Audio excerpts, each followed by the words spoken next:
Friends, Trekkies, we have come once again to the end of another season of Star Trek. Which means we are now at the end of another series of Fake Nerds Watch. That's right, this is Fake Nerds Watch for Star Trek Strange New Worlds, the big finale. I am Brandon T. McClure with you as always, and for the final time this season, I am here with Sparkz Witty. I really thought that because of how you started that, you were going to come at this the same way I approached Secret Invasion, and you were parroting the way that I did that finale, which was the Friends, Romans, Countrymen.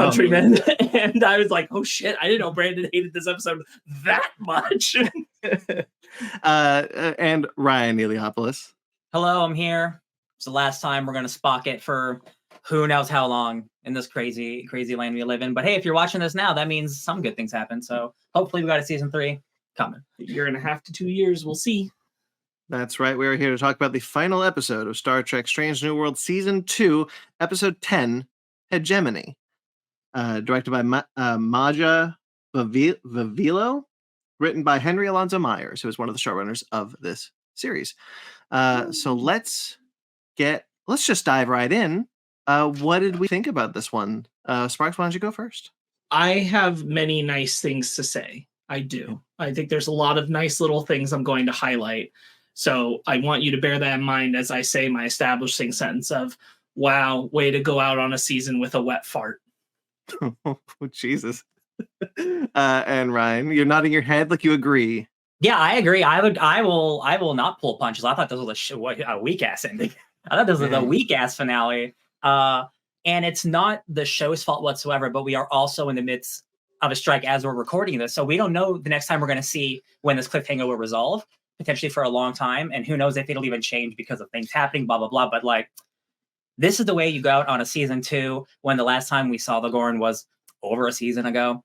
I'm just thinking of your favorite episode, Brandon, the finale of season 1. Great episode. And I look at this episode, I'm like, wow, this was just like a really bad TV version of Alien. And the last Gorn episode was a better version of that. And yes, there are great character moments, but like for a finale, I feel like half the characters did not get any resolution or were forgotten. And this is a part 1 of a part 2 for a season that doesn't even exist yet. So it's just, for me, it's just like, oh, I guess like I don't really like this episode. There's great stuff in it, but like I didn't love it. So I will start my thoughts by saying that if we're correct about the production order of when they started filming, the next episode is already filmed. Okay. So there is that. Because but is the season? No, the season is not done filming. So it's still going to be a very long time. Yes. I mentioned that only because like it unlikely the next episode after this will be changed. Okay. Now that said, I've watched this episode 3 times, and each time I've liked it less. For those of you who watch these Fake Nerds Watch Star Trek episodes, you know what I do. I watch it at midnight, then I watch it with Zara, then I watch it for the show. So I'm always watching these things 3 times. But I have wrestled with a lot of feelings, and I think that ultimately I just didn't like it. You know, I'm just gonna say it. I just didn't like it. Yeah, and that's a bummer. I really like this show. I did enjoy the season. There's episodes in the season that I really like. And it's the benefit of having an episodic show that you can pick out episodes and be like, oh, this was a standout. This was a standout. You're clouding the overarching plot with something if it's something like a serialized show.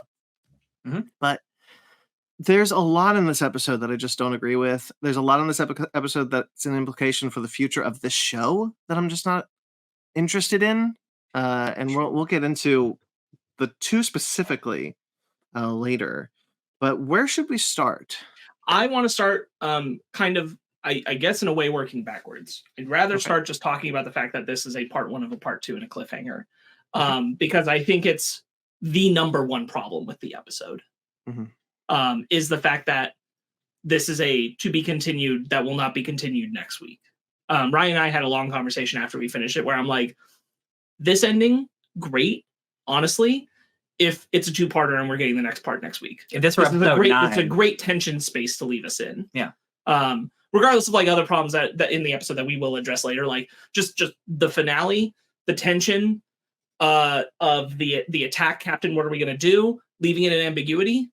Perfect if you're following it up in a week. As the right amount of time to sit in that kind of ambiguity and tension. Now, they didn't know the strikes were going to happen, but they still, let's assume, about a year, now longer, till we'll get the next bit of this. Not a good call. Not a good call. I have a question about this with some context that I'm going to try and walk you through. Yeah.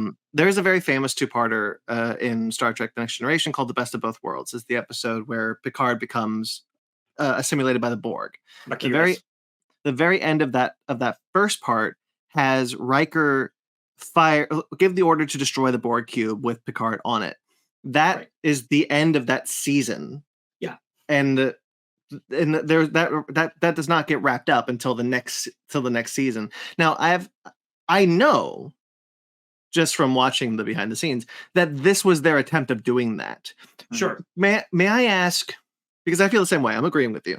May I ask, what is the difference between doing something like that and what they did here?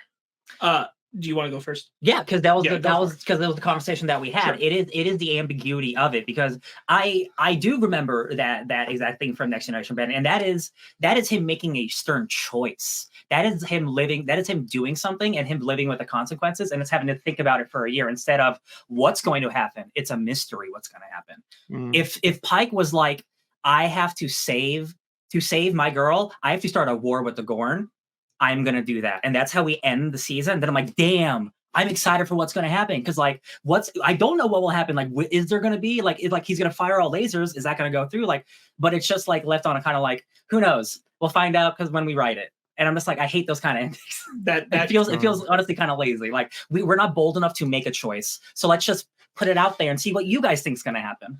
That is part of it. Is I think again, like that ambiguity really works if it's like a week. If it's a 2-parter, that from week to week. The other answer to your question that I think is really pertinent, and it's immediately what happened to me when I was watching this, is like you're referencing that this is an older re-encapsulation of something from old television. This felt like old television. I don't remember the last time I watched the end of a season that, not like seasons have ended on like a tease of like wanting to get you in for the next season kind of thing. But it's been a while since I watched a season that specifically like hung you on a to be continued level thing. Not just like we wrapped up the story of the season, but there's a little nugget of like, where we'll go next kind of thing. A full blown like sledgehammer. This is part 1. See you next season for part 2. And that's a very old TV thing. Part of it comes from viewership being so much an important thing about keeping shows renewed and giving a reason for the studios to say they have to come back. For Lost did. A lot of network television shows did that, and there's a really, really critical difference between 3 months and 1 year on a streamer. Mm-hmm. Sure. A 3-month gap back in the network television day, a lot more acceptable to manage a part 1, part 2. I still wouldn't be crazy about it because I feel like television as a format has moved past this kind of thing. There's no purpose anymore to leave audiences on that kind of hook. Yeah.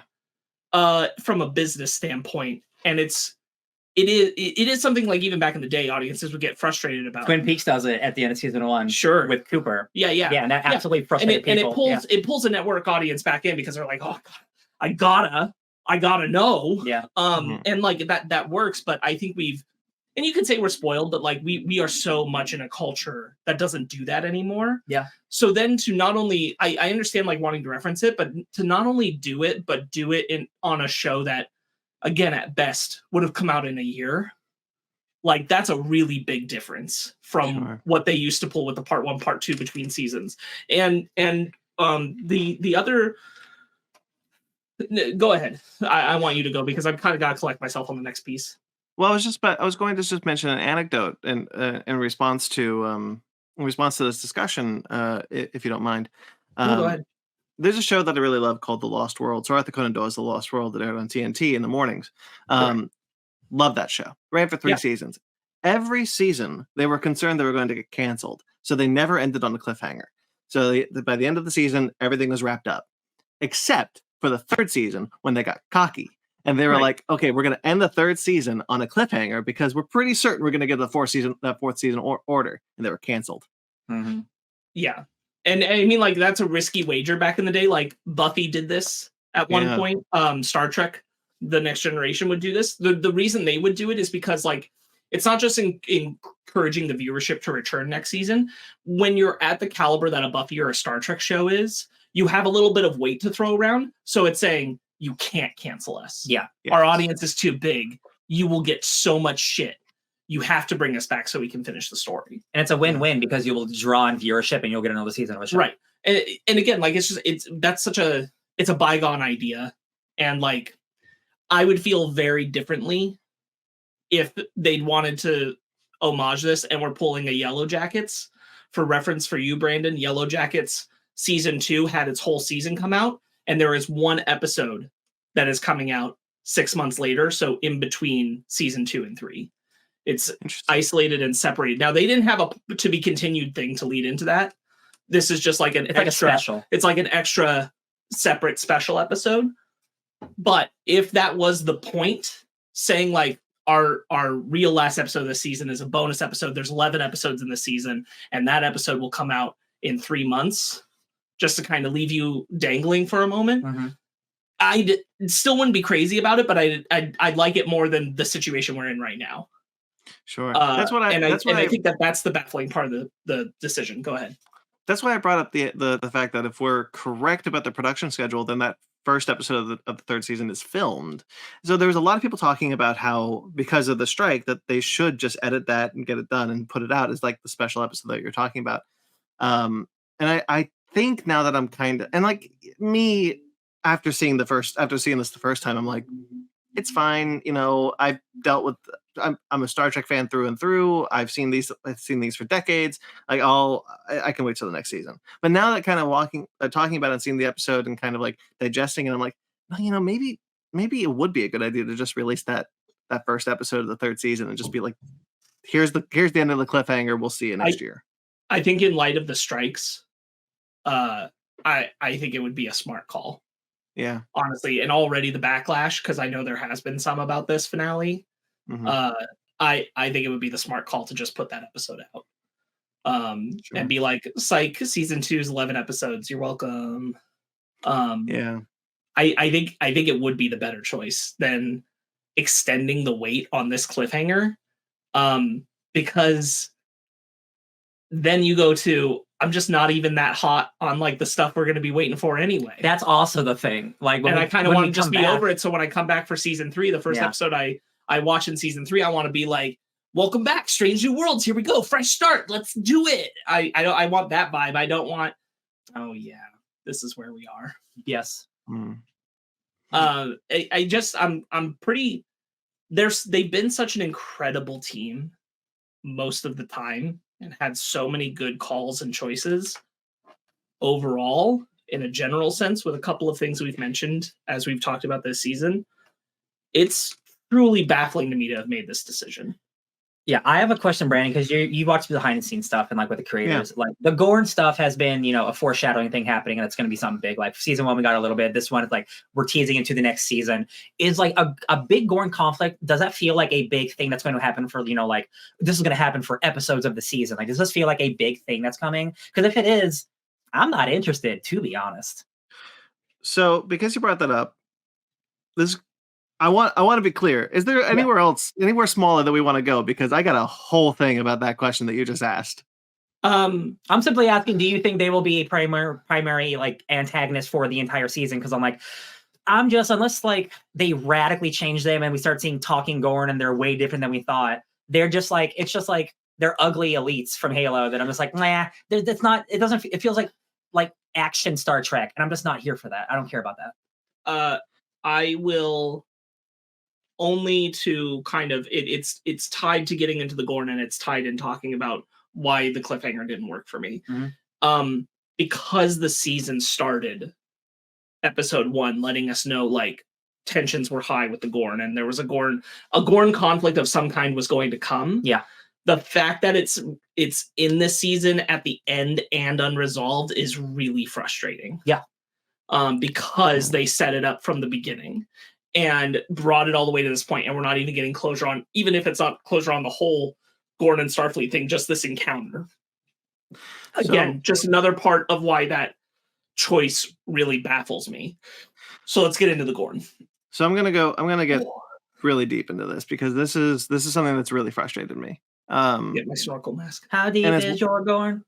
It's one of the things that we've talked about in the series before, how there are certain things that the show sets up that they can't resolve because of the nature that it's because of the nature of where the show is set in the continuity of an entire franchise that is almost 60 years old at this point. So you have this conflict with the Gorn, and the Gorn in this show have this kind of like alien homage plastered on them, which is fun if you want to do a one-off alien episode.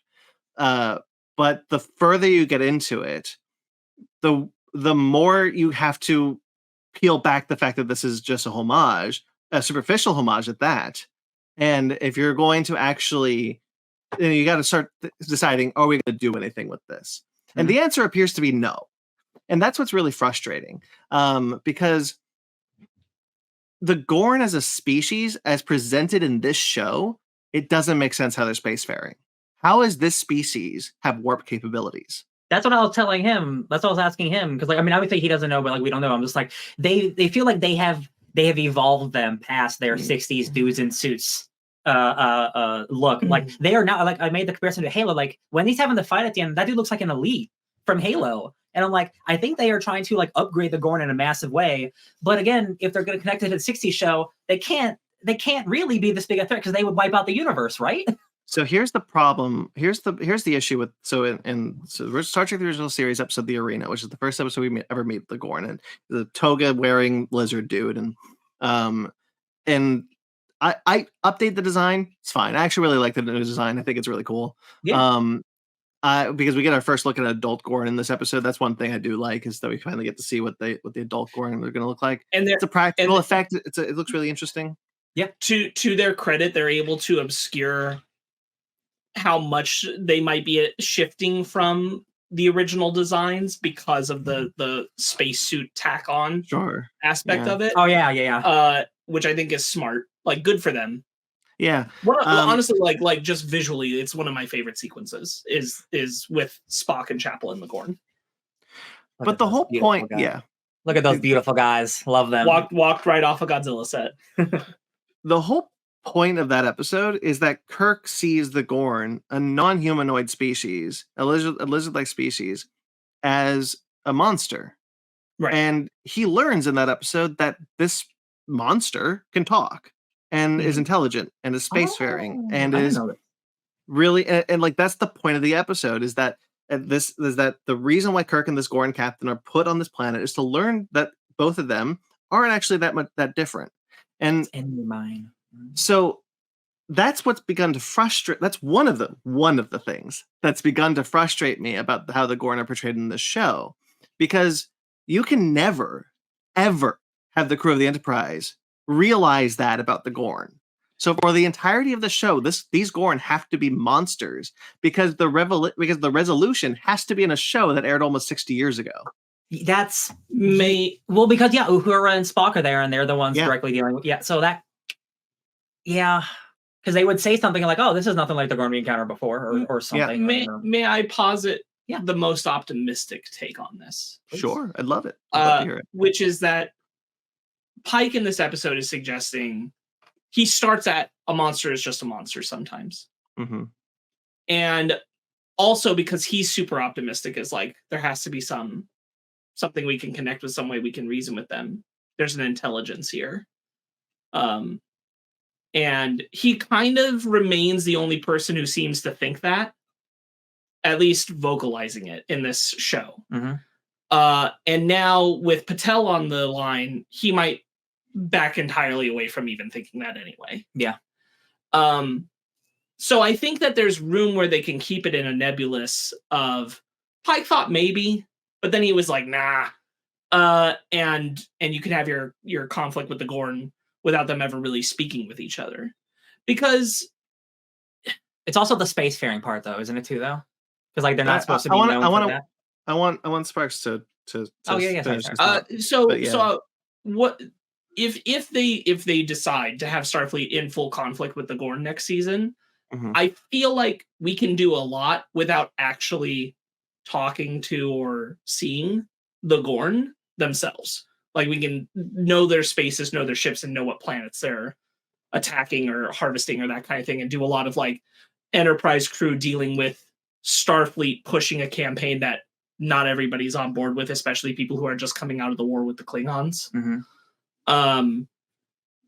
I think there can be a lot of interesting storytelling there, where you can really play in a nebulous space of like, most people don't want to get to know the enemy anyway. Yeah. And it does work to build, executed properly, it does work to build to a crescendo moment for the Kirk thing you're talking about, right?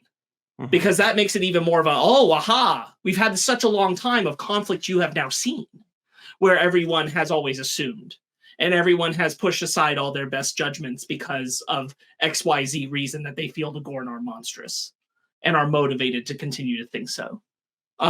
You can pay that off. It can be executed well. You talk about the spacefaring thing, though. Well, I want to say that's a really very Star Trek way of looking at this, very optimistic way of looking at this. And you're right. There is room. But the foundation we have here doesn't give you a lot of room, because Pike orders the death of an unarmed child in this episode. And it's gone as like, oh, the phasers work. That was still a child. So how are we supposed to be sympathetic to these creatures? If I mean, that's yeah. Sorry, go ahead. How are we supposed to be sympathetic towards these aliens if they are forever seen as just monsters?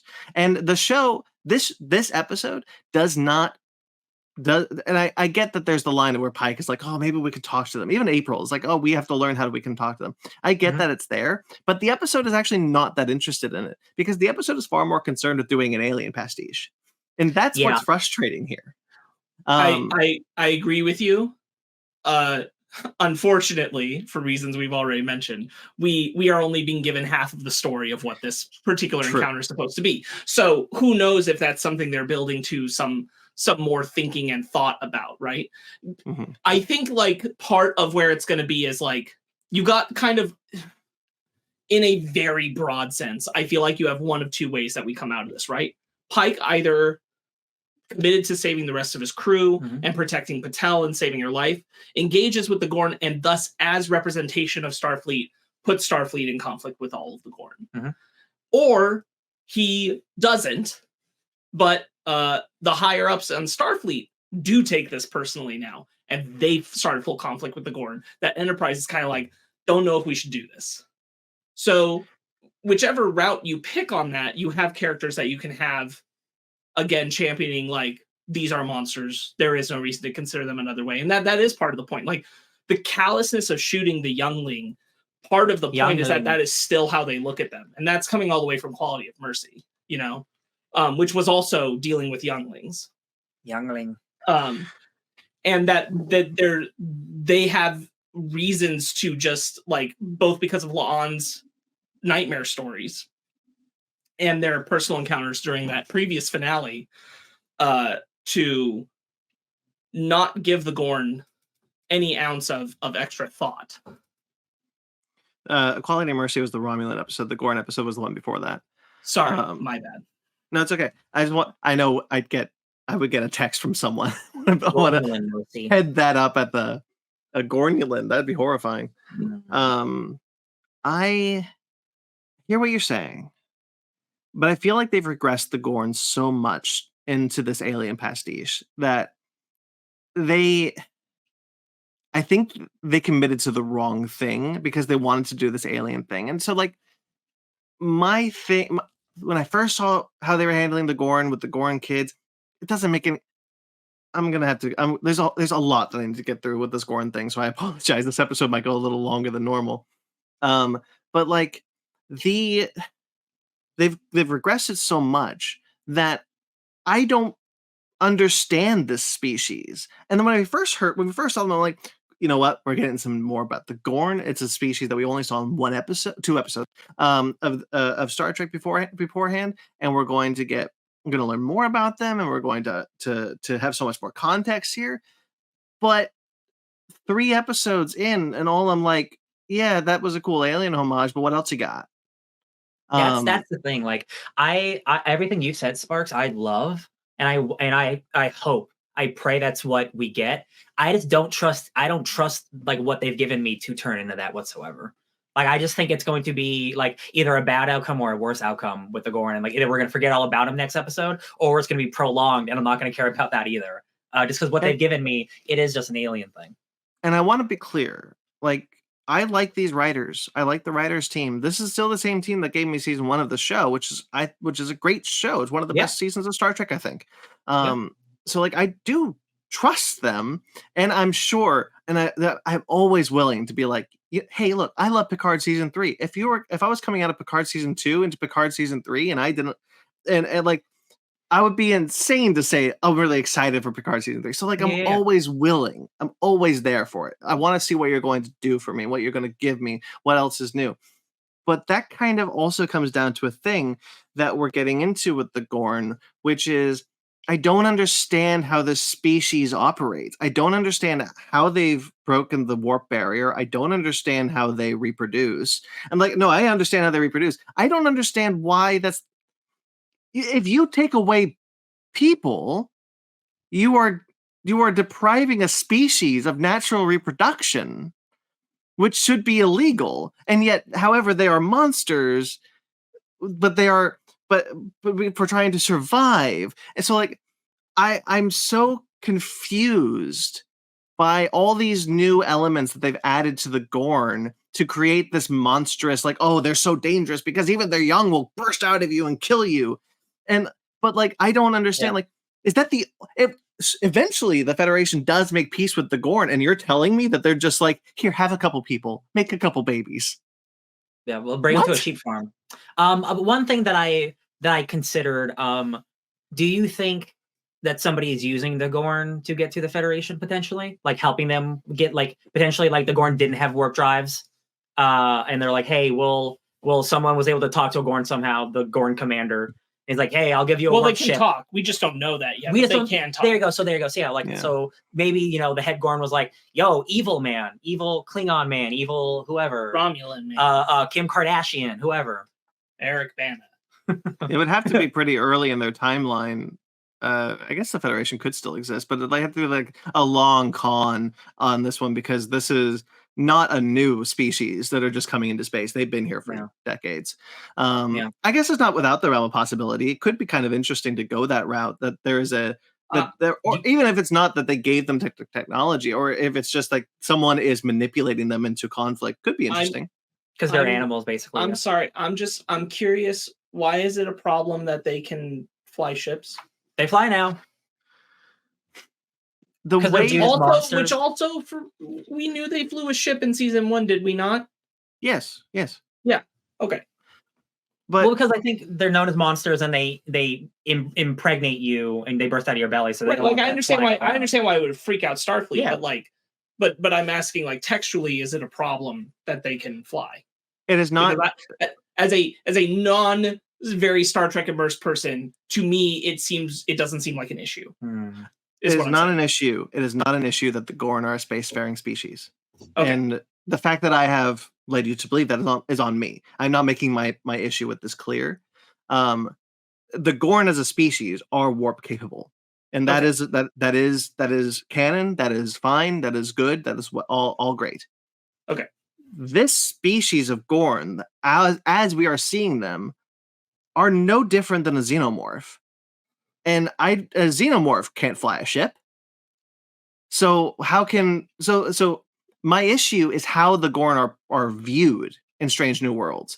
Because as they are viewed, it doesn't make sense that this version of the Gorn can be a spacefaring species. Okay, I guess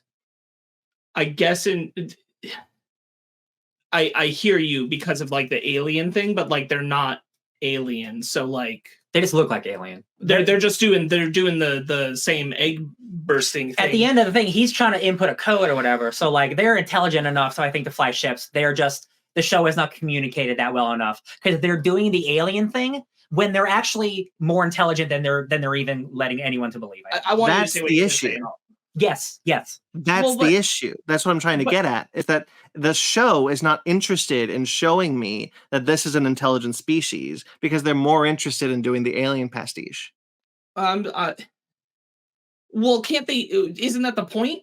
They can't show us that because of Kirk. They can't show us they're intelligent because Starfleet has to think they're not intelligent. So I appreciate you bringing that up. Here's my overarching. I'm kind of wrapping up my Gorn frustrations here, which is that I don't think Strange New Worlds, if this was going to be the way they were going to tackle the Gorn, should have used the Gorn. I think they should have used a new species, a brand new alien species for Star Trek to be in conflict with, for Starfleet to be in conflict with, because you're running up against too much of canon by introducing so much of this Gorn thing, because it goes back to what I was talking about at the beginning, which is here now you have a plot line that can never be resolved in this show. And I don't like that. I prefer shows to stand on their own.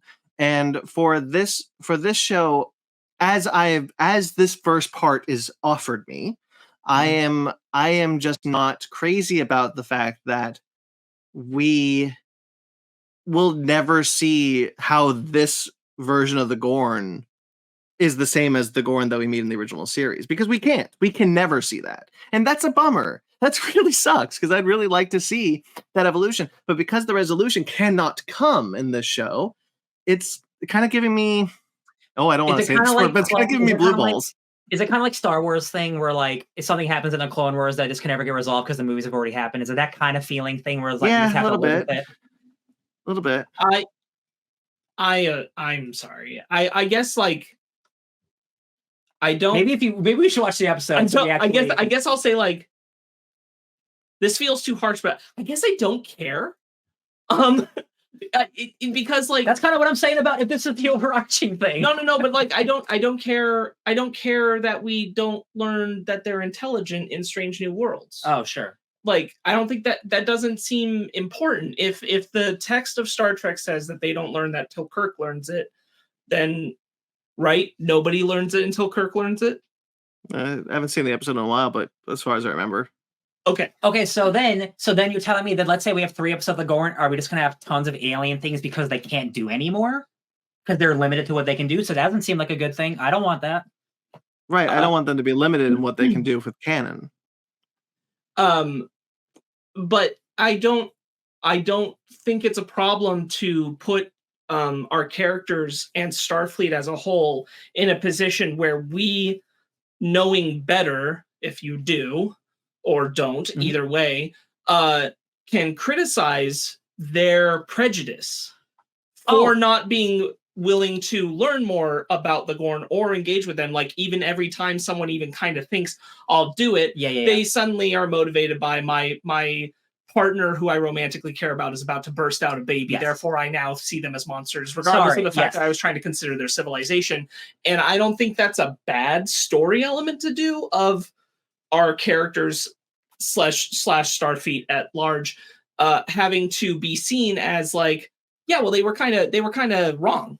So they kind of got too in their own shit and seeing them as monsters, and it's okay that we don't get the contrary point to that because again, that exists in another part of Star Trek. And also, I wouldn't put it past the writers for there to be someone who like we won't see later, like maybe La'an, who does realize, but that information doesn't go wide.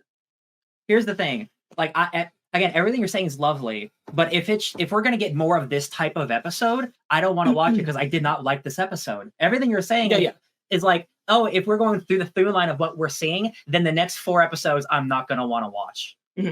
So I'm like, I don't feel like there's a good trajectory for anything. I personally just hope we wrap this Gorn shit up because I don't care about it.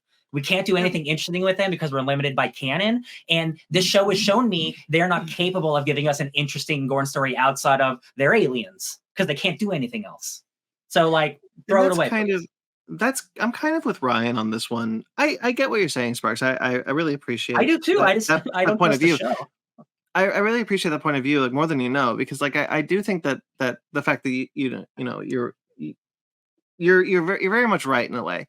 And for me, but for me, not and but for me is I just don't see how this show can have any lasting repercussions in regards to the Gorn, because the way that the Gorn the Gorn story, again, it goes back to this resolution thing. That's really only my big issue, because like as I have seen these Gorn, I also don't understand the kid thing is really bugging me now, because like how does peace happen with the Gorn if they need human beings to birth babies violently like that? I just don't get how that's possible. But it's just kind of the resolution of this storyline, of this plot element isn't possible for this show. And I don't know. It just goes back to what I've been saying. I'm probably repeating myself. I just don't want to see them spin their wheels on this Gorn story. I want them to progress it, but they can't.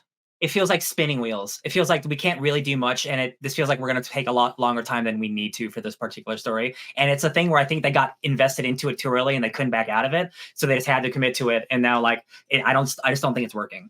But again, maybe the part 2 will be great. Maybe the season premiere will be fantastic. Possible. But like, I didn't connect with this one. I agree with what Brandon was saying earlier, which is like having an amount of trust in these writers, not full trust, but an amount. Yeah. I don't think the intention is to have a bunch of episodes like this one.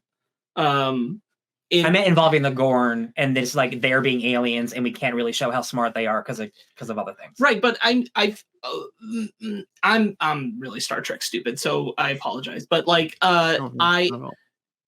it feels like there's room to still do things that can be related to conflict with the Gorn without having to show the Gorn, like fixing a satellite. Like, I feel like there's space stuff that happens a lot where we don't really interact with the other people on the ship, but we know they're there. Sure.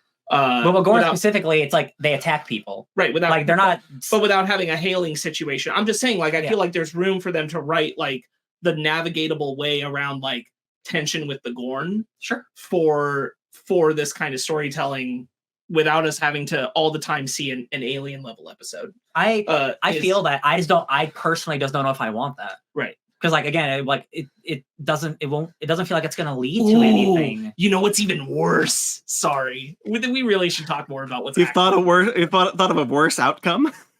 No. It's like Juicy, but in a way where you'll hate somebody. If La'an is on a mission, right, and gets involved with Gorn shit, and she does learn they can talk, and she doesn't tell because she does want Starfleet to get rid of them. That's actually good. See, that's actually you'd assassinate that character, because that's her prejudice, right? See, like drama. You have a character who does find out they're an intelligent species. See, that's bold. They do have more to that, and I'm not going to tell. See, that's actually like good juicy drama, though. That's awesome. That's conflict. I want to trust that there is still something they can do that's interesting with the Gorn, but I just, as this episode has presented it, I don't see it. That's not to say that it can't happen, though. Yeah. I fully acknowledge that, like, what I'm elaborating on and being optimistic about is me reaching for the moon when we've had like that Klingon ambassador episode go like way south of where I would have wanted it to. I understand that, and the politics of it is not great. I do still kind of like the idea of a Starfleet that's having to navigate, like, we're watching characters have to debate with each other about it. I don't want everything going forward to be about the Gorn. Yeah. I'll say that. Like, I don't. I want them to be about as referenced as they are currently, which is like talked about once or twice in a season and interacted with once, even if that's just through like a ship nearby. Kind of deal. But go ahead, sorry. Just real quick. But I don't want that. But I do kind of want a nebulous space for them to have to deal with, like, a species where everyone does think they're monsters, and like maybe it's not even who you'd expect. It's like Klingons are trying to advocate for them for some reason or something, and no one wants to listen to the Klingons, and so it's like we're not going to do that. And like there are ways to like do good storytelling. I'm not throwing the whole Gorn thing under the bus, I guess is the point. Like I think there's still potential for them to navigate this space without overdoing the alien homage, without stepping on the toes of what comes later. I think there's still room for good storytelling in it. This is not the part of the episode that pissed me off in writing. I want to finish my thoughts, Vice. I want to finish my thoughts on this thing and just kind of elaborate a little bit more on why I think that perhaps a better route that the show could have taken was a new species altogether, or even or the Tholians. I don't know. But what if this Gorn is just like Vulcans to humans of the other Gorn we see later? Yeah, it's an offshoot. I mean, this one had a tail and the other one didn't, so it's possible. I'm saying. Watch that be in the next episode. I'm saying. So what if Gorn saves Starfleet from Gorn? You know what? I'm not opposed to that. But one of the things that I think is really interesting about Star Trek is that there is always this kind of overarching villain in Star Trek that they eventually make peace with. The original series is the Klingons, and then in the Next Generation it's the Romulans and the Borg, although the Borg they don't make peace with. But the Romulans were kind of the major villain initially. And then Deep Space Nine is the Dominion and the Cardassians, and then Enterprise it's the Xindi. Yeah, Courtney and Chloe. Yeah, I know every time. So, but one of the things that like I think modern Star Trek shows falter with is that they rely too heavily on pre-established canon to kind of give you moments that will make you excited because the characters returned. Star Trek Picard season 3, as much as I love that season, relies very heavily, in some cases too heavily, on nostalgia. Star Trek Strange New Worlds, I did not feel that way about the first season. I did in this season. And I feel like if Star Trek Strange New Worlds wanted to make a better path for itself as far as an overarching story about Pike and the crew, then you could have either created a new villain, which is my preferred way, or the other way, which is just use the Klingons. At this point in Starfleet's history, they are in a Cold War with the Klingons, much like we were with the Soviet Union. That's the whole point of the Klingons, where they were the Soviet Union, we were America. And so the Starfleet was America, not we. So like you could born our Vietnam. But you could do the Klingons again, and that'd be fine. I would prefer the original alien route, but choosing the Gorn, and I just think they went down the wrong path. I think they chased the wrong rabbit with the Gorn. That's the xenomorph rabbit. If they hadn't chased it so hard, I think I wouldn't feel this way. But because they did, I feel very much. I'm starting to hit up against it. Is what's really happening. No, I'm with you. Like, and I just think of like all the times the Gorn showed up, and I'm like, it just doesn't feel like. I don't know how consequential do you want me to feel? Does this make me feel? Like, how does the show want me to make me feel about the Gorn? Like, am I supposed to be really scared, or like, I don't know. I'm just like, I know they want me to feel for Marie because she might pop. That's one way to cause drama. Or La'an. I feel like La'an's kind of key with the Gorn stuff because that's like how we meet her. Yeah. Is that being so baked into her, her trauma, her history, who she is as a character. Yeah. And like, I do think like that's the use of having the Gorn is kind of La'an having character perspective on them. And yeah, that's a good point. I now hate I came up with a good idea about her, and it'll probably never be done. Yeah. You gotta stop coming up with so many good ideas. Should we talk about something we liked before we talk about something we don't like? Have a bit of a sandwich. Sure. Please, someone else needs to go. I really like Sam Kirk. Oh, sure. Yeah. In general, I like Sam Kirk in this season. I think he's really fun in this episode. I gotta tell you, the second he walked in, Ryan was like, "Oh no," and I was like, "No, he can't die yet." And he's like, "Oh right." Like Shatner and the mustache. It's like, but I was like, but if we didn't know that, you're right. Because this was like one of those episodes. I like that Sam is motivated by the last Gorn episode where we lost Hammer, and he's like, that sucked. I was not in control, and I want to be redeemed here. I like that scene in the ready room just in general, where they're just like, okay, look, we can't cross this line, but I'm going to do it anyway. Right. I like that whole kind of. I do like the setup of this episode. The setup, we haven't really talked about it, but like the Cayuga has been attacked, which, by the way, should be an act of war. Starfleet's pussies. Starfleet's a bunch of pussies. But we see a giant ship. I'm like, wait, who destroyed that ship? Was it the Gorn? May I posit that, like, I know what you're saying. I kind of wish the show would get more into it, but my impression, because of when we found out about the Gorn conflict in the first episode of the season, was because like they were afraid Spock was about to reignite war with the Klingons. Mm-hmm. And I think that they're very much afraid of getting in a conflict with the Gorn and officially doing it because they think the Klingons will come and join the Gorn and take them out.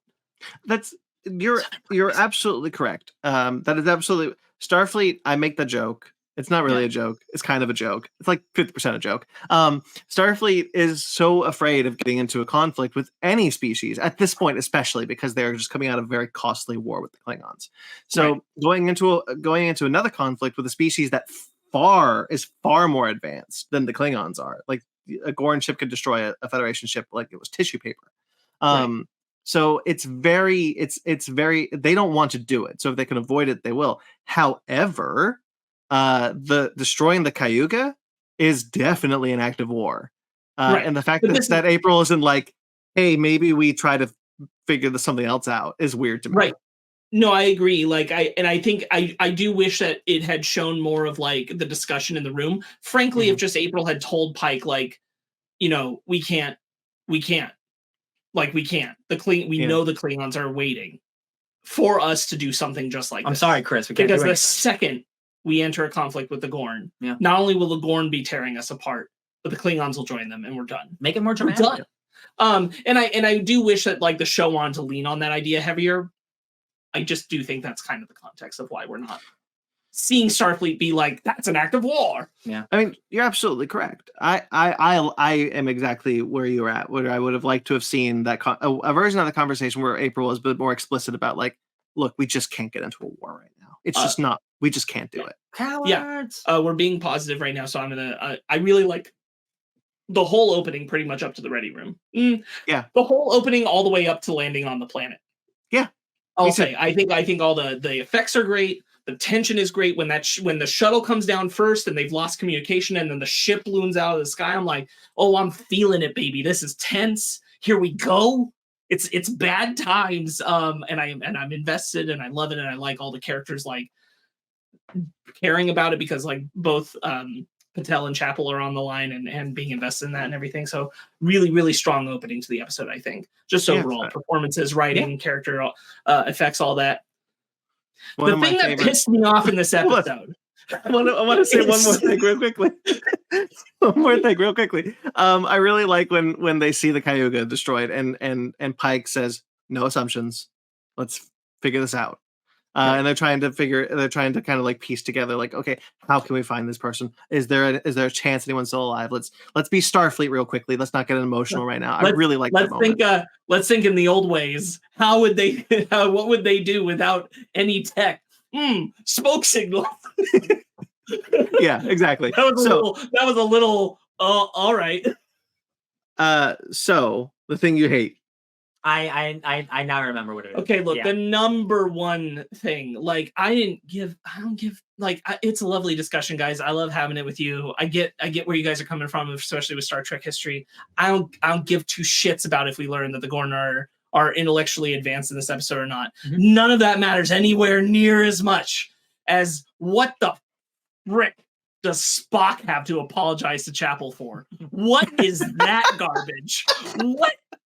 After this season of bullshit between them, especially in this back half, Spock is the person who has to say he's sorry? Get out of here. What are we doing with this story?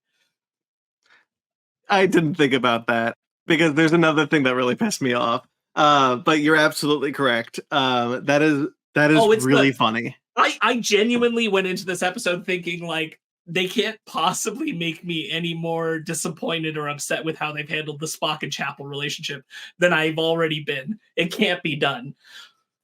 These writers are really impressive, guys, because they found the way. Life finds Good a Lord, way. did they? Like, putting them on this path where not only, like, Spock had to say he was sorry, which he had nothing to apologize for. Chapel acting like he totally did. What episode? What did Spock do? What 2 episodes of the season did we miss about Spock and Chapel that it was like their relationship when it was good, and also whatever Spock apparently did that Chapel expects him to apologize for? I'm trying to... And then worse than that, are they getting back together? No. What did he do? You're absolutely correct. You're absolutely correct. Because they broke up because Chapel sang a song to him about wanting to break up. She told everybody else on the ship except for, we did not get into this last episode because I was like liking everything else we were doing. She told literally everybody else but her boyfriend, who she had not broken up with at that point. I guess that's what they were. Who knows? They didn't act like it for 3 episodes. She told everyone but him that she got the internship. And so he finds out that way, and she acts like, yeah, bitch, what? I'm out. I'm beyond you. Star Trek Beyond. What does Spock have to apologize for? You're so correct. I mean, I guess it can kind of be framed as like Spock is just feeling guilty, but like Spock was a gem. Spock was the best boyfriend. When Chapel was clearly going through PTSD, Spock, who had no idea how to handle it, decided to do it in the way that he could figure he could, which is change the topic of discussion, which happened. Mm-hmm. That's the only bit for, by the way. That's the only. And man, guys, they did it. They made me hate Christine Chapel. Well, they needed to prime you it's what needed to happen. They got her there. Despite Jess Bush being an incredible performer, they got me there. I hate it so much because Jess Bush is so good in the role, and it's just like I literally at one point in this episode was like, I don't know, just like rocket her into the planet. Say she had a twin. Holy shit! Yeah, this is my twin, Christina. That'd be funny. I'll stay on one of the positive things. Since we talk about Spock, he does a cool space ride, cool space trip. I love going between places, being in a. I like all the suit in the top. I love a good action. Yeah, I love a good space ride. I was confused why Spock kept saying he was the only one who could do it, because he's not. He's saying it to Una, who could also do it. I don't know. He's the important guy of the hour. He's got to do it. Una can't do it because Una has to functionally be captain of the ship. Oh. Absolutely correct. Yeah. But he made a point like there is no human on board the ship that can do it. There was like a very tight zoom in before commercial break. I has to be me, and I'm like, damn, Spock. Like I get it. You're right. I get it. It was remember really dramatic. I remember laughing at it. It must be me. Yeah. Because like I remember thinking about this. Like, did the writers forget that Una has super strength? Because like she could do it. I realize that she shouldn't. She should be captain of the ship right now. Oh, wait. But like, she has super strength. Oh right, that's true. She's a cyborg lady. She's an Illyrian. She all the time. I don't know why. I don't know why they keep putting Mbenga in fights and not Una. Dude, she could one punch man everybody. Yeah, because the actor actually knows how to fight. Yeah, but you don't need to do that when you can just go boom. It's not as fun. This is a season problem. I have a few season problems in this because of this episode. Now that it's over, and I can look back on the season. I don't like how frequently Mbenga has been relegated to I'm a fighter and not a doctor. There hasn't been a lot of Mbenga doctor, and there's been a lot of Mbenga fighter. And I wish that it was before reversed. There were only like 2 episodes of him being fighter. Still 3? There's I know the obvious one. It's the first episode and the one with the ambassador. What's the third? Rigel 7. Oh yeah. Which one is that? That's the one where they go down to the planet and they forgot and they were losing all their memory. With Zachariah, King Zachariah. Yeah. How can you forget King Zachariah? With a lot of work. Yeah. And therapy. Maybe on the planet longer. I'll tell you something that kind of, I know it's word you. When the episode opened, and it was Patel's captain's log. And I was like, oh yeah. And I'm like, oh, they're killing this girl. The second it was her log, I was like, oh no. She dead. I don't love that they put the eggs in her. Because it's a lose-lose, because either nothing happens because like you can't kill her, or you do kill her and it really bums me out. That's not fair. That's not fair. It does put Pike, like, again, regardless of the fact that we don't like that they're putting off the part 2 for a long time, it does put Pike in an emotionally confronted position. True. Where he was trying to navigate from, at bare minimum, I won't look at these as monsters and I will back us out of the situation, to I am emotionally compromised, motivated to attack the Gorn. If that's the way he goes in the next episode, it does serve the purpose of putting him in an emotionally compromised position where he's not going to listen to his better logic. So I'm not going to say it's a totally useless thing, even if she lives. Okay. I'm not willing to go that far at this moment. Let's see what happens in part 2. Okay. I appreciate that there was a line where Pike says, Hemmer, he didn't give us a choice. When it was like, hey, well, we're going to save you. And she's like, you can't save me. Remember what happened to Hemmer. Hemmer didn't give us a choice. I appreciate there's that line. However, if Patel lives, I will forever think, gee, kind of sucks you lost Hemmer to the same thing. Well, he didn't give them a choice. I appreciate that line is there. I get it. But I will always have it in the back of my head going like, okay, you lost Hemmer to the same thing. Listen, this is going to be the Star Trek version of Qui-Gon getting stabbed in the stomach. I love you, Patel. I liked Hemmer more. He is a cool blue alien guy. I love the actor for Patel more. Yeah, you love in a personal way. So like, you love some Winona Earp. I love some Winona Earp, so I don't want her off the show yet. I don't either. And I like what she means for Pike. No, I do too, and that's why I just think like, again, like it's like, for the emotional reasons you are right, but it's like it sucks that it's like whatever happens, it's like I don't know. It feels weird. I don't know. Yeah, you made a good point. It's a little convoluted. You made a good point though. Yeah. On the note of the Spock and Chapel stuff, which is just abhorrent. And I'm so disappointed with the entire back half of the season of how they've written. I'm mad that you pointed that out to me. Did you really not clock that at all? I just didn't think about it. 3 times you watched this episode, you didn't catch there's that's something bullshit. There's something else in this episode. Earlier on in the episode, he refers to like, I regret that I didn't get to apologize to her. And I was like, what the F are you talking about? And then he's with her and he does it. And I'm like, am I crazy? What happened? It's so upsetting. It's so bad. And I like both the actors and the characters so much that I'm really disappointed that it was one thing to like spin their relationship into this kind of bullshit thing that's like, yeah, we need to scrap it. In the episodes previous to this. And I was like, I can live with it. I didn't like the way that went out, but at least it's over. We're done with it. And now this like making Spock feel bad for bullshit and something he shouldn't feel bad about, and now potentially rekindling things with Chapel for another season. Get out of town, man. I just you clearly don't care. Like, don't do it anymore. Give her some other story. Give him some other story. I'm over it, man. I'm done. Like, you really shit the bed with that one. They make T'Pring look pretty good. T'Pring always looked good, to the credit of the actor. And like, honestly, Chapel was a lot more fun when she was just pining for Spock, not being a total bitch. Now, that being said, visually, I do think the scene where they're both fighting with the adult Gorn is really cool. I do too. I really, really like it. And all of the practical Gorn effects look 100% top-notch, sick as hell. Close up on the face and his eyes and his loving it. Whether it's that part or the younglings, like when they're practical, holy shit, they look cool. It's done by Legacy FX, who came from the Stan Winston company. Stan Winston did Jurassic Park, right? Stan Winston. I don't know that off the top of my head. So it's Legacy FX. They're kind of like the child of the Stan Winston effects company. And they've done a lot of Star Trek work, but I think the adult Gorn is some of their best work. Like, it truly looks awesome.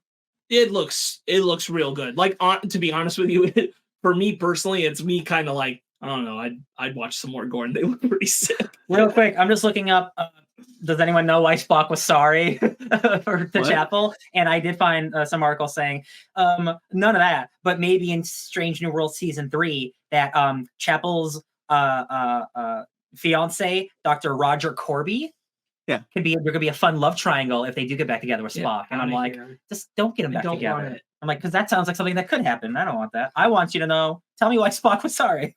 He has no reason. I need to know. You watch the show, you know. No, they said they had a reason. They're full of shit. Anyway, I'm assuming that your least favorite part of the episode is an introduction of one Mr. Scott. Ding, ding, ding. Now, real quick, do you like his performance at least? The actor's great. Yeah, okay, because I think his performance is great, but it's like it didn't bother me as much, but I definitely feel like, man, they're really just like they're getting that Enterprise crew together fast. They're doing it, baby. They're really doing it. I think the actor's great. I cannot say enough about how good his performance is. It's so good that the moment he walked around the corner when we first meet him, I knew immediately that was Scotty. Yeah, like I did too. There wasn't like a doubt in my head. I was like, oh shit, Scotty's here. And the fact that the actor is actually Scottish, that's pretty cool. It's the first time the actor who plays Scotty has actually been Scottish. Yeah, you can tell. Like, damn, that dude's Scottish. Man. Even Simon Pegg was British, so he's good. He's a good Scottish accent. Anyway, my issue with it, and watching the behind the scenes for this episode was interesting because they were talking about we had an engineer-sized hole in this story that we needed to fill, and I'm like, Pelia, who has had nothing to do in this season, who you cast, Carol Kane, who's delivering a performance I really like. You need an engineer for what, by the way? For what in this episode? Clearly, it's for the next one. No, Brandon, remember when she was just like on a data pad doing something until they needed her on set? No, I mean, like, what do you need the engineer for this episode for? Yeah. The Gorn transponder thing? Okay, cool. Yeah. You're not using that this episode. You're using it in the next one. Well, but they had to make the plan. They had to make the plan for it. Otherwise, they're not making a plan. They're not doing anything. So, like, I just look at it like there's a car chase going on outside. That's insane. You have all these great new characters for Star Trek Strange New Worlds. Yeah. And what do we learn about Pelia? She's got a weird accent and she's lived a long time. What do we learn about Ortega? She flies the ship. I know that. I've known that for 2 seasons already. We learned that Pelia is Scotty's teacher. Cool. She's everyone's teacher, apparently. She taught the whole ship. There you go. I really liked her still giving Una shit. Yeah. At the one part where she's like, God, if you'd answered like that just once in my class, you would have gotten an A. Yeah. Yeah, you give her your shit. Hell yeah, Carol Kane. And like but because that's from another episode. Like, and so like I just don't see the point in bringing in Scotty and bringing in another character of the original series. And I'll be honest, I don't know how I'd feel if Kirk wasn't so prevalent in this season. If we hadn't seen Kirk 3 times in this season, and then we got Scotty, I might feel differently, honestly. But all because is Bones now, right? Sulu, Chekhov. Bones, Sulu, Chekhov. Yeah. Oh man, yeah. No, there's way more people in it. Sulu and Chekhov are probably in the academy at this point. So I don't know if they could wiggle their way onto the ship at this point. We'll see. But like the fact that we're still kind of setting up. And here's the thing: if they wanted to do, like, you know how Doctor Who does the Big Finish audio adventures that I listen to, like if you wanted to do like Star Trek audio adventures with like this new version of the Enterprise crew, of Kirk's Enterprise, with Paul Wesley and this guy who plays Scotty and Ethan Peck and Celia Rose Gooding, you want to do that audio adventure? I'll listen to it. I'll be the first one to buy it. I don't want to see it on the show. I don't want to see this show continue to introduce original series characters to take away from the characters that I do like, the new ones that are on this show. Yeah. Does it bother you in the potential that Scotty would stay on the ship, or you're just bothered even if this was a one-off? Yeah, I'm bothered both ways, because the potential that he's still on the ship in the next season does bug me. It is in my head, like, oh, there's a possibility that he's just on the Enterprise as one of the engineers on the Enterprise. I don't know how likely that is, but it's both. It's the potential of him actually being on the ship full time and him being in this episode bug me. I think he takes away. I think the moment an original series character shows up on the show, that's not one of our main cast, Uhura or Spock. The moment one of them shows up on the show, they take away from the new characters. And I don't like that, because I would rather us focus more on the new characters. You need an engineer? You've got one. You've got Pelia. Use her. You didn't in this season, and that's really frustrating. Yeah. I do agree with that. I do think having Carol Kane there and they're not doing anything with her is really silly. Yeah. How many years are we from Kirk being from the crew, from that crew being on the crew? Probably, if this is still 2261, probably still 5 years. Okay, so that does seem, if they're trying to get everyone together, 5 years away still seems pretty early to be doing this. Yeah. Because I don't necessarily have a problem. This is a prequel show. I don't have a problem with slowly getting together, but like, if we're still really far away out and this is, a year to year or the 5-year mission type of show, then like they're gonna like then we're gonna be doing cameos every season like crazy then, right? If I'm being honest, yeah. I don't want Scotty in the whole season next season. I'll put it that way. Yeah. Although the idea of him and Carol Kane hanging out is kind of cool. Yeah. They have good energy together. But I'd rather just have Carol Kane as the focused engineer character. Yeah. And that's where I do agree. And I agree completely on that point. As far as like Scotty making an appearance, if this is a one-off appearance and then Scotty's going back and doing his own Starfleet thing after this, I kind of personally view it as it feels like, Lando and Rebels. Yeah. Kind of deal. Where I'm like, I'm okay with this. I don't really have a problem with it. That's me. But I've also had very little problem with Paul Wesley. So I see that. I see exactly what you're saying, and I don't disagree with that. And if it's already this show has, what was it? Spock, Mbenga, Chapel, Uhura. 4 of its main cast members have plot armor. You just can't do anything. Oh, Sam. But he's not main. He's not the main character. Yeah. So 4 of the main. We did know he wasn't dying this time. But we do know nothing can happen to him. Yeah. Yeah. So you've got like 4.5. Let's count Sam as a half person. 4.5 characters. Going back to the old 3/5 compromise. Oh my god. Damn. So you got 4.5 characters that have plot armor, and you've got Una, Pike, Ortega's, Pelia. So 4 who don't. Well, Pike. No, Pike. Pike has plot armor. He can't die. We know what happens to him later. Yeah. Patel could die.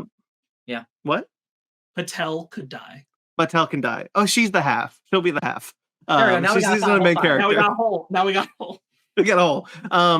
So listen, they're fictional. They don't count. So, but like, this is the problem. This has always been the problem with Strange New Worlds, and admittedly, I've really enjoyed that they've been able to find new things to do with Uhura and with Spock, and in the first season with Chapel and Mbenga. This season, not so much for specifically the 2 of those characters. And I just want you to focus less on getting me to the original series and focus more on what makes Pike's ship so unique. I don't like that Uhura. This is also a small thing. I don't like that Uhura is a command crew. She's an ensign. She shouldn't be the command. Communications officer. She just got on the ship like less than a year ago. And so like good. Still. And so like I don't love the idea that like, oh well, we got to get to the original series. That like prequel idea of like, oh, then we got to start setting up the original series. No, you don't, because there's a different captain here. Kirk. If Kirk was in command of the Enterprise at this point, then I'd be like, okay, we gotta get our crew together. We gotta do our prequel thing. But you're not. Yeah. This is, for all intents and purposes, a different ship than the one that Kirk commands. And the thing that slightly worries me for the future, because you said the person who wrote this episode is the showrunner, correct? One of them. So, but one of the people who was in charge of the entire thing, not just someone they brought on to write episodes, right? that first season, universally loved. We all love it. I don't think there's a bad episode. That's very much, while including, homages to the original series, it's doing its own thing, right? Yeah. Season 2 is very much doing a lot of setup, and we have to lead up to there. We introduce the characters that we know, that kind of stuff. And if the showrunner is writing this episode, which has Scotty and all this stuff, that makes me worried that the trajectory for the future is leaning more into that kind of stuff. And I'm kind of with you. I don't want that. I just want a fun Strange New World show where Pike gets to have fun adventures, and I don't have to worry about like canon rushing up against every episode. Because I love that first season. That's what I'm glad to do this season with you guys. I don't want to see more of the original series cast show up. If we see Bones next season, which I'm pretty sure we will at this point because we met Scotty, I'm gonna be really upset. Yeah, and like Kirk, like certain people make sense. Like, I don't know where Bones is at right now, but if that dude's like a traveling doctor, like, oh, he's on the planet one day that like they show up, like one-off, I'm with Sparkz. One-offs I don't have a big deal with. Federation people who work together will run into each other. Co-workers will run into each other. I still stand by that. If the Kirk thing had been, those two episodes where it was actually him, if that had all been part of the same story, I don't think it would have felt as abrasive. Yeah, the good point. Yeah, like I'm fine with rubbing up against the world, but I don't need it overlapping. Which again, I think the first season did really well. I think maybe I don't know, because this is not the world we live in, but I think perhaps if we got Kirk twice, the alternate Kirk and the real Kirk, just that.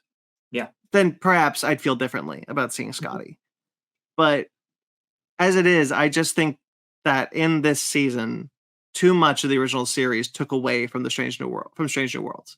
They're leaning into it much, yeah. And I don't like that, because I much prefer the show to build its own thing. Now, in fairness, my favorite plot line from the last season didn't get resolved in this season, and that makes me a little bitter. We never see Captain Angel again. I miss Captain Angel. Bring back Captain Angel. I'll follow that pirate captain to hell. And like that captain is tied to Sybok, which is Spock's half brother from Star Trek IV: The Final Frontier. So like, I'll say this, but I'm also like, I want to see that, and that kind of goes back to like that kind of goes to like, you're able with this show now to give me context to help me understand that future story a little bit better. Like I felt like with the Gorn in the first season, that not so much here, but in the first season, why I got excited about the Gorn, why I got excited about the potential of seeing Sybok. I'm surprised and grateful that you found new avenues for Uhura and Spock, especially. But we still had 40 years with the original series cast. There's not a lot there that you can do that's new. And I frankly would rather you just focus on something that didn't get a lot to do, like Sybok, for just an example, just in general, or the cast that's here. Because as it stands, first season, yes. Second season, we'll see. But as it stands, you've got two characters here that I was really excited to learn more about, and I didn't. That's a hard pill for me to swallow, that I didn't get, that I didn't learn more about Ortegas, and I didn't learn more about Pelia, because I really like those two characters, and I wanted to learn more about them. Yeah, Ortegas definitely feels a little shortchanged this season. Definitely one, like, again, like we talked about the like multiple episodes where I'm like, man, this could have been your episode if they wanted to focus on it. Because like we know like the character's strong enough, the actor's strong enough. But it's just like, yeah, I'll show up for background stuff and I'll have some good lines, but like I won't really like feel like super important for a lot of the episodes. And I'm like, that's such a bummer. There was this feel like kind of like set dressing, like really good set dressing. Like you'll say a great line, but like, yeah, man, you fly the ship. We know, man. Give her more. Maybe if we got pilot share to realm.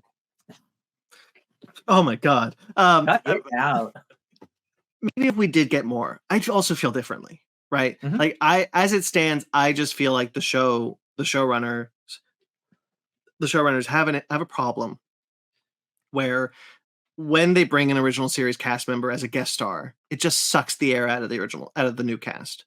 And that is something I don't want to see continue. I agree completely about needing more time with more character stuff with Pelia and Ortegas and like who this crew is. 100% agree with that. Mm-hmm. I at the same time am completely nonplussed or bothered by the presence of Kirk or Scotty, to be honest. They don't really affect me one way or another because, to be honest with you, I don't really know Scotty anyway. Yeah. You know, Simon Pegg. It don't mean shit to me. Yeah. I'm just like, yeah, oh, okay. And that's where this show, doing this show is difficult is not the right word. Unique. I'll say unique. Because like we are coming from two different perspectives where I have this 40-year knowledge of, not 40, but like I have like decades of knowledge of Star Trek just shoved in my head, and all you have realistically is Really Strange New Worlds, which is a great show, and I'm really glad you're enjoying it. And I'm not and the saying, Kelvin Timeline films. And the yeah, unfortunately, the Kelvin Timeline films. Good really cast. like it's a great cast. It's a great cast. Great cast. I would like to, and so like it comes to a point where it gets a little difficult, I guess, when I pontificate about these things that, like I am here with Scotty, and you know, it kind of it falls on deaf ears, I guess. No. Regards to, I don't want you to think it's deaf ears. I hear it. I get it. I just don't. I don't feel the same. Yeah. But right. I understand it. I have a feeling I would probably be in a much more like bothered by it place if I was more familiar. I'm just not. Sure. And like, so for me, it's like unfolding the tapestry over time. And again, like I really do want to highlight that like I'm isolating like Scotty showing up again in a one-off. Don't want him around all season next season. Mm-hmm. But in a one-off, that doesn't bother me. But I do agree what bothers me is Peli and Ortegas and other people who are our main part of the cast getting pushed to the side. Yeah. For an appearance like that. That does bother me. And like I'm not necessarily part of it is that I'm not necessarily holding that all on Scotty being in this episode because they didn't treat Peli or Ortegas well the entire season. It's not a this episode problem. It's a season problem. Yes. They didn't, even when they had the real estate, they weren't using it. So that's more my issue than when these characters show up, because I don't feel like when Kirk comes in, he's really taking a lot of things away from the crew. I feel like a lot of people are added to, especially like, you know, we really talked up the La'an arc with Kirk was actually very strong this season. I think there's some things in execution that could have been better, but I don't. You love Sam and Kirk together, but I don't think that them coming into the show is the problem. I think the problem is the refusal to do a lot with our original characters that are on this crew when they're not there. Right. That said, I agree. And I don't need to repeat anything I've said. I also don't think Scotty plays any role in this episode, any meaningful one, honestly. Well, like he didn't let Goran teleporting thing. No, he was going to. He was working on it, but the Cayuga crashes into the tower before his thing would matter anyway. No, Brandon, you're right. That's funny. Yeah, I just like his plot line is clearly set up for the next episode. In the next episode, they're going to figure out the doodad and they're going to escape and blah blah blah. Yeah. Like you didn't need that here.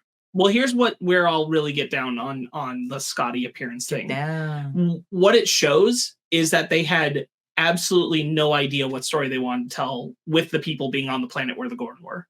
Yeah. It all became just like Scotty's here. Yeah, Scotty's gonna save him. That's the story now. Scotty's got an idea. We can use his thing. We're gonna try and escape. It's all Star Trek. And they're like, hey, let's do that. Yeah. You're correct about that. Hey, there's a weird implication regarding the Gorn I totally spaced on in this episode that they only do all this hunting and birthing through people crap when there are solar flares. Oh, I forgot all about that. So they're literally animals being targeted like through nature, and it's causing them to like unnaturally migrate and do bad things because of nature, because of solar flares. So are they animals or are they intelligent? Like you can't have it both ways, guys. They're intelligent until they see the solar flare ray, and then they go back. animalistic. They're vampire. They're energy vampires. You can't have it both ways. You gotta pick a lane. Yeah, they said something about like the solar flares, and I'm like, no, they're vampires. Well, you don't like a good old fashioned little drug like Zootopia that makes people go primal, go rabid. That's not what this is. It's hot sun. And if it is what it is, sure, fine. I like Zootopia. The sun has particularly flared today. It's time to breed and harvest. I really don't want to go back to the Gorn, but like if it was like it popped in my head. If it was like, somebody's trying to like turn the Gorn on the universe to cause war, and like they're helping the Gorn, and these Gorn, because of the solar flare, like evolved to have tails, and they're way more vicious, and this is a subsection. That's why they're not like the same Gorn from the TV show. Because the Romulans did it. Because the Romulans did. Oh, that would be great. I don't think any of that's happening. I don't think that they brought up the solar flare thing for nothing. Absolutely. And the reason I thought of it was because of the Scotty thing, because he was talking about how that was related to like why he escaped the Gorn. So this is something that doesn't naturally happen. So like, and the Gorn are like, oh, sorry, we got angry because of the sun. Sorry. All right. I want that conversation. I want a Gorn like leader in glasses to be like, sorry about that solar flare. I did think of that, so I tangented into it, and like who knows what they'll do with that. But your point does show like the fallacy of they had no idea what story to do here, because it became about Scotty making an appearance, and that was the story of what's going on the planet. It stopped being about like, hey, are we going to talk about like, should we fight the Gorn? Should we not fight the Gorn? Are they people? Did we kill a child or did we kill a beast? No, we're not going to talk about don't even because Scotty's here. Yeah, everybody remembers Scotty. Yeah. I agree completely with that aspect. Like, it's a problem in the writers' room because of how they think about using them. Yes, and I don't think it's necessarily a problem with like seeing them, because they exist, and like, like I totally love, like, again, very much coming from Kelvin timeline stuff, but like I'm fine with like Scotty having been on an offshoot doing a thing, and like they happen to bump into him, and it's like, oh, okay, and then he's gonna go away, and I'm like, yeah, whatever, I don't care. But the problem is the structure of other things around it. See, the problem is, Brandon, if episode 1, season 3 ends with like, Mr. Spock, Mr. Scotty, you really saved our butts there, and Pelia's like, I could really use you on this ship, and he's like, man, guy, I'm coming on the ship. Then we have issues. That was pretty good, Carol King. I actually felt really good doing it too, which is weird. I found a new thing, guys. So my new thing is being Carol King. Yeah, in Star Trek. But so I will 100% be on there, Brandon. So like if he becomes a recurring character, but otherwise, if this is a one-off thing, I'm not too bummed out about it. But again, like that is the future I am scared of, because this was the showrunner who wrote this. But 100% talking about the season, because we can, like, looking back on it, like 1,010% Pelia and Ortegas were sidelined far too much, and I do wonder how much of that is still like benefit of the doubt, not knowing where the fandom is really for these characters still, because of when they made the season. That's right, they made it really quickly off of season 1, like releasing, so they because really didn't know. Una got a great episode this season, so hopefully like maybe season 3 were like, all right, here's the characters who people really like that haven't been given episodes. Like hopefully that can work out. Yeah, I hope so. And because you're right, the season was filming as the first season was airing. You have to imagine that, like, and now with the strike forced on them, not forced on them, but well, AMPTP being stupid, so the strikes were forced on them. That when they do decide to get back to it, like they've had time to think about it and like question, like, I don't know, was this all the direction we were wanting to go in, or what? Like, I just want cool Strange New World stories, and I feel like there were some in the season, but not as many as in the first season. And I just want more good. I don't want absurdly stupid Chapel and Spock stories. I don't mind a little bit of Chapel and Spock stories like they were in season 1, but I need them to not be absurdly stupid. Putting rockets on a saucer and then rocketing it to the planet is pretty cool. So it looks like pretty good. You know what I want? Special effects look insanely good. I'm gonna put it on my wish list. Really, I want a Gorn captain who's like the captain of the bad guys, whose name I can't remember in Galaxy Quest. Oh yeah, I want that guy. Oh, I love that guy. God, Galaxy Quest is so good. Yeah, my ship will tear through yours like. It's got like the big eye patch, right? Yeah. Oh, dude, so good. again, you're running up into the problem that there's too many TOS characters or in the main cast for the Gorn to be seen as anything but monsters. Yeah. Again, Well, like pick a lane. Pick a lane. Just pick one. Just pick a lane and go down it. Don't do both. One subspace highway lane. You know what? Like, there are a lot of really great episodes this season. Like, this definitely is a significantly weaker season, but like, there's still a lot of really great stuff. Like, it's always a bummer when a finale is like one of your worst episodes because it kind of hangs over the entire season. But there's some really great stuff. Like, I really enjoyed our fun crossover episodes, and the Una episode's great. I really like that episode with the gas, the conscious gas. Like, there's some really, really good stuff in the season. The Una episode, as we said, even the first episode where Spock has to be captain because Pike's away and they're nervous about starting war with the Klingons. That was a strong first episode. That's true. To kick off the season. Really like that one. Yeah. Even in this episode, because we've been pretty negative, I do want to just highlight one moment. I like Amenga and Ortega's talking about Chapel. When Ortega's does the impression of Chapel and she says she does a better me. It's a really good moment. It's a really good moment. I thought so too. Like Ortega's friend, she feels like the best friend to everybody in the main part of the crew. And I do hope they continue to highlight that more because I really, really like her. I love her finally getting to pilot the shuttle for the landing crew. I thought that was sick. She always wanted to be on boarding crew. Pike does not like plummeting. No. I only have one note. Pike, real quick, there's even a moment where Pike, when they beam up, and Pike, when he sees Chapel, and he like immediately goes in for a hug. Yeah, that's a sweet moment. That was great. And he's like, like she says, "You put me down," and he's like, "I'm not giving up on her." And she's like, "I don't have any intention of doing that." It's like, Chapel's written great when she's not talking to Spock in this season, I guess. True. Anyway, or not talking to Spock, singing to Spock. My one note that we didn't already cover is just I would just really like this line from Spock, which is, "A zombie? No. A movie? Yes." Oh yeah, you ever see a zombie movie? Yeah. That's a good. You're right. That it was good. Line. I just really liked it. Yeah. I also want to highlight that I think the bait and switch of the Gorn transporters is a good one. When everyone's beamed up to the Enterprise and you see the transporter of the colonists, but it looks different, it looks weird, and it's revealed that they were actually beamed up to the Gorn ship. That's a pretty good moment, I think. Yeah. It's green. Because again, it puts Pike in an interesting position because he not only is he emotionally compromised, he's not as we mentioned before in the season, he's not a wartime captain. He's not a captain who's been hardened by war. So when he's faced with the orders to retreat, save his crew, he freezes. He's not sure what direction to go. Yeah, and I think that's a good moment. Unlike a time later in his life when he won't freeze and he'll make a decision to save other people at the cost of himself. Yeah, that's true.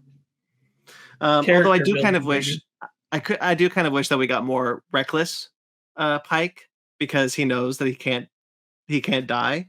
Like he knows where his future ends, so he's just. I kind of wish we get a little bit more of him being reckless. We did a little bit in the first season. I wanted it more in the second season. That's actually a really good point, Brandon. I completely forgot about that. That is knowing when you're gonna die. You should make you feel like you're an immortal. That is something I wish they would explore more. Like, he should just be having the most fun with Patel. He knows when he's going out. He should just be big fishing his way all over space. Absolutely, no consequences.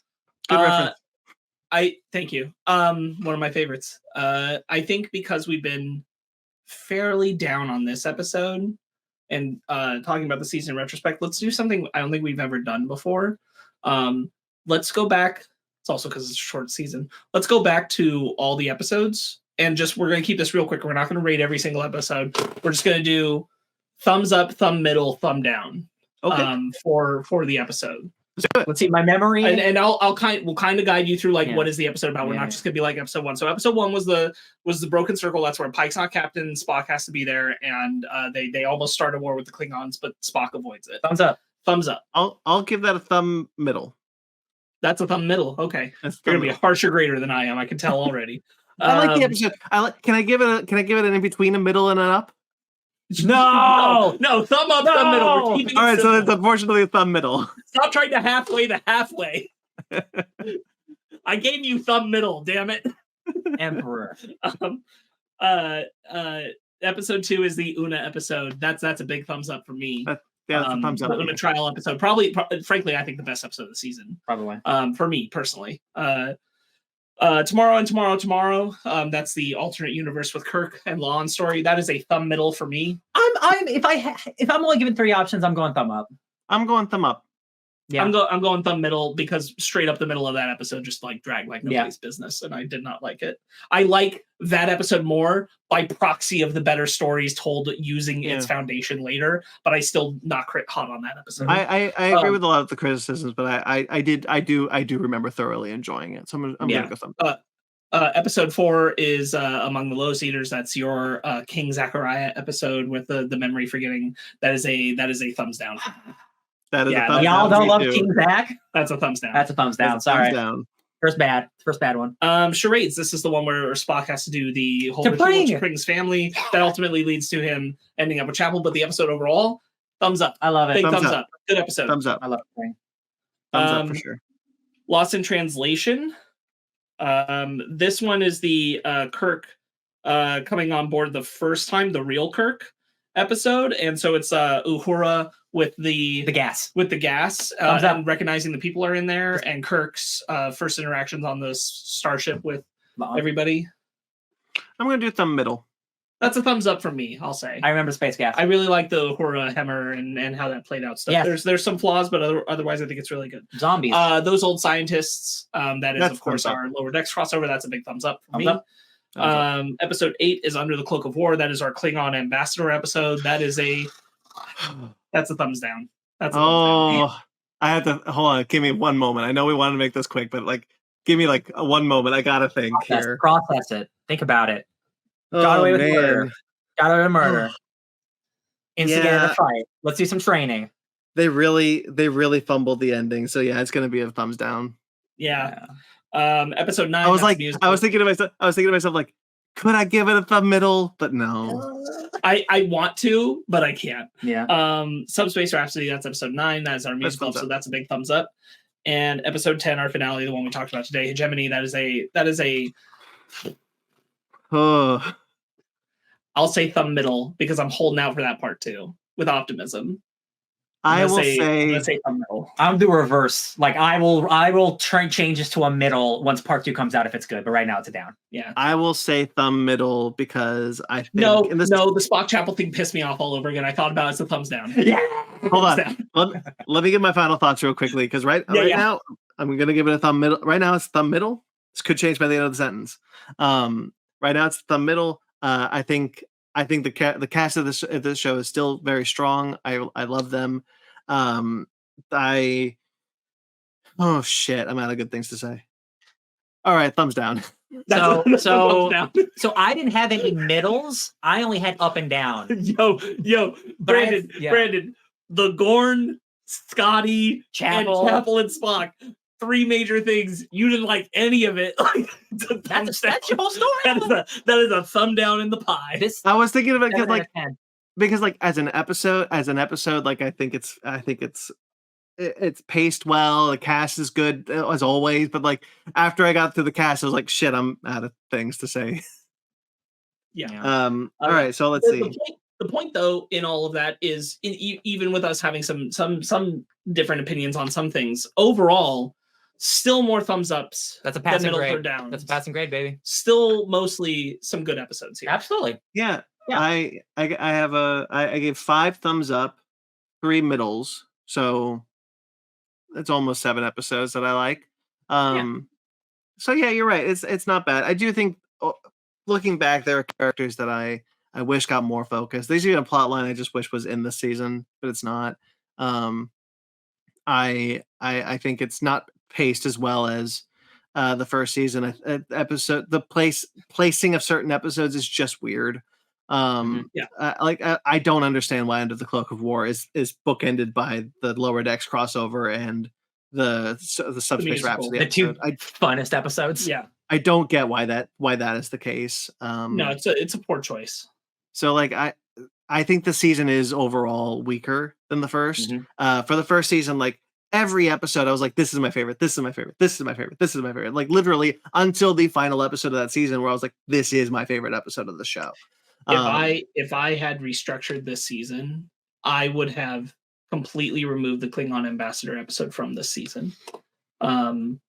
And maybe never done it, but moved it to the third season if I had to, and made our two-parter actually the finale of the show. Yeah. And then I would have bumped the Lower Decks crossover before the first episode where Kirk shows up on the ship, and made that episode in the Subspace Rhapsody a two-parter of Kirk being there.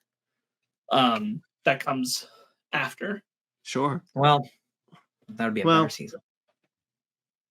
Overall, I'm glad to have it, but I was overall disappointed in the season. That's not to say that I'm not looking forward to the third season. I absolutely am. Whenever we get back to filming it, I will be here for this cast alone if I have to be. I really like this cast. The main cast, I really like them, and I want to see them go on strange new adventures all day. Me too. 100%. Man, when this next season comes out, who knows where the world will be, where we will be. Who knows, in man. the year 2028. In the year 3000. So I guess that'll do it, though. That's Strange New Worlds. That is season 2 of Star Trek Strange New Worlds Fake Nerds Watch. Thank you guys so much for joining us on this journey. Thank you two for being on this journey with me. These two faithfully subbed in for Cookie, who could not be here. Once again, I was always part of Strange New Worlds. I just want to be clear about that. I was not invited to select recordings by omission of others, but otherwise I was always part of season 1 of Strange New Worlds. I would have been in every episode had I known when recordings were occurring. I love space drama. All right. Dupree, where you at? But I'm really glad you came, Ryan. I'm really glad you caught up and joined us for this. Honestly, I'm just glad it has been a while since I watched a Star Trek show, and I really do like Star Trek, so it was nice to come back. Next time you'll see me, at least, will be for, as far as Fake Nerds Watches goes, will be for Star Trek Lower Decks, which I am doing with Travis Alexander and our friend of the show, Xander Hake. Woo! Is that confirmed? No, I was just gonna say, I think the first episode of Ahsoka will still be out before that. It will, but I'm just saying, like, as far as like Star Trek Fake Nerds Watch goes. Oh, okay. Well, you just said the next time you'll be seeing me as far as a Fake Nerds Watch. And I was like, no, Ahsoka would be next. You're correct. Ahsoka will be next. But as far as a Star Trek Fake Nerds Watch series goes, it will be for... I get you. Thrilled to hear it. Really happy you're working with our buddy Xander. I think that's great. Were I deep enough into Trek to be watching it, I would be right there with you, but I am not. That's fine. I'm glad that I could get people to do it because of circumstances beyond my control. We were not able to record season 3 of Star Trek Lower Decks. So I'm very excited to be coming back for Star Trek Lower Decks season 4. The season looks great. I have definitely already seen it by the time you're watching this. So who knows how I think about it at the end of that, but there you go. Go check out the review. Go check out the review. It was really weird for them to do the second part of the 2-parter from this in Lower Decks. My gosh, what a bewildering how choice. Spicy. Wow, Chris did what? I'd be floored if they were able to do that. Anyway, so that is coming in the pipeline soon. As far as the pipeline goes, Pike Boiler, he's in trouble with the Gorn. Oh my god! Listen, I got it. TNG, those nasty Gorn. Oh shit! There's your crossover. Oh shit! And Gorn accidentally goes through that stupid portal, and it's just like, woo! We've seen the Gorn in Lower Decks, by the way. Oh really? Cool. Yeah, they've shown up. Siri. We saw a Gorn wedding. That's cute. It's a very funny show. But yes, as far as the pipeline goes, if you're watching this, that means the strikes are over. Tell me what it's like in the year 2026. What are you looking at the image? Okay. Hold, Brandon. This does not need to be a conversation, but all these Gorn are wearing clothes. Yeah. Are you saying that the Gorn are this advanced, that they're like humanoid and they're talking? Then what are they doing? I like how you say this advanced. They're wearing very ponchos and basic fabrics. You know what I mean? I don't know. I saw them in a spacesuit. No, but you know what I mean. That's a very good point. In fairness, they are that episode. Like people.